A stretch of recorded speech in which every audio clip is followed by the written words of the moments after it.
வணக்கம். புதிய மாற்றம் நியூஸ். மீண்டும் ஒரு முக்கிய செய்தியுடன் இணைகிறேன். புதுச்சேரி மாநிலத்தின் ஒரு அடிப்படை வசதி பற்றாக்குறை குறித்த செய்திதான் இது. தலைப்புச் செய்தி: புதுச்சேரி நெட்டப்பாக்கம் கொம்யூன், ஏம்பலம் சட்டமன்ற தொகுதி, கரிக்கலாம்பாக்கம், சுபாஷ் நகர் மற்றும் மாரியம்மன் கோவில் வீதிகளில் உள்ளன. இங்கு கழிவுநீர் வாய்க்கால் உடைந்து சாக்கடை நீர் பெருக்கெடுத்து ஓடுகிறது.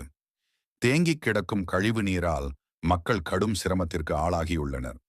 இங்கு தேங்கி நிற்கும் இந்த கழிவு நீர் சுகாதார சீர்கேட்டிற்கு வழிவகுப்பதுடன் அப்பகுதி மக்களின் அன்றாட போக்குவரத்திற்கும் பெரும் இடையூறாக உள்ளது.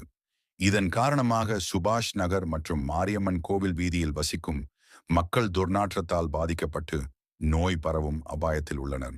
மக்கள் கோரிக்கை: குடியிருப்பு பகுதிகளில் தேங்கி கிடக்கும் இந்த சாக்கடை நீரால் கொசு தொல்லை அதிகரித்து மக்கள் வீட்டை விட்டே வெளியே வர முடியாத நிலைக்கு தள்ளப்பட்டுள்ளனர். எனவே நெட்டப்பாக்கம் கொம்யூன் பஞ்சாயத்து நிர்வாகம் உடனடியாக இதில் தலையிட்டு பழுதடைந்த கழிவுநீர் வாய்க்காலை சீரமைத்து சுகாதார சீர்கேட்டை தடுக்க வேண்டும் என்று அப்பகுதி மக்கள் கோரிக்கை விடுத்துள்ளனர்.